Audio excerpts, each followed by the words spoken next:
আসসালামু আলাইকুম এভরিওয়ান। আজকে তৈরি করে দেখাচ্ছি জাম্বুরার জুস। এখন জাম্বুরার সিজন, বাজারে প্রচুর জাম্বুরা পাওয়া যাচ্ছে।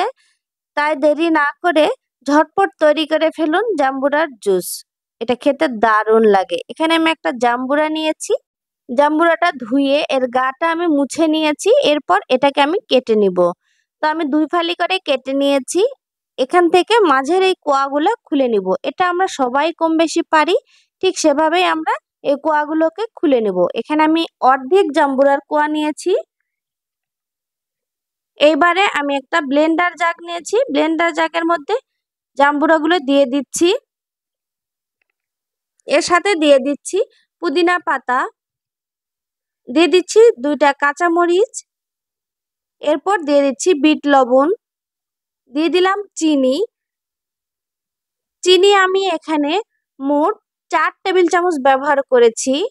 স্বাদ অনুযায়ী আপনারা কম বেশি ব্যবহার করে নেবেন। আর এখানে লেবু নিয়েছি, একটা লেবুর অর্ধেকটা আমি এখানে চিপে দিয়ে দিচ্ছি। যে কোনো টক জাতীয় ফল, যেমন কাঁচা আম, আমড়া, জাম্বুরা, এই ফলগুলো আপনারা এই একই পদ্ধতিতে যদি তৈরি করেন, খেতে কিন্তু অসাধারণ লাগে। এই জুসগুলা ছোট বাচ্চা থেকে বড় সবাই খুবই পছন্দ করবে। তো জাম্বুরা জুসের জন্য আমি এখানে আইস দিয়েছি ঠান্ডা হওয়ার জন্য, আর সাথে দিয়ে দিলাম পরিমাণ মতো পানি। দিয়ে এটাকে খুব ভালো করে ব্লেন্ড করে নিয়ে এবার ছেঁকে নিব। অনেকেই জাম্বুরা খেতেও চায় না, জাম্বুরা তিতা লাগে, বিভিন্ন কথা বলে টক লাগে। তো সেক্ষেত্রে জাম্বুরা এভাবে জুস করে খেতে পারেন, কারণ জাম্বুরাতে প্রচুর ভিটামিন সি আছে। আর এটা শরীরের জন্য খুবই ভালো। ছোট বাচ্চারা কিন্তু সহজে জাম্বুরা একদমই খেতে চায় না। এদেরকে জুস করে দিলে এরা কিন্তু অনায়াসে খুবই সুন্দর করে মজা করে খেয়ে নিবে। এটাকে খুব শক্ত হাতে এভাবে চেপে নিতে হবে। আর ভিডিওটি ভালো লাগলে অবশ্যই লাইক দিয়ে চ্যানেলটি সাবস্ক্রাইব করে দিবেন সহজ সহজ রেসিপি পাওয়ার জন্য।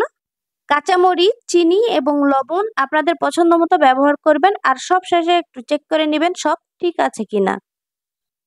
এরপর আমি এটা গ্লাসে ঢেলে নিচ্ছি। তো আশা করছি আমার এই রেসিপি ভালো লেগেছে।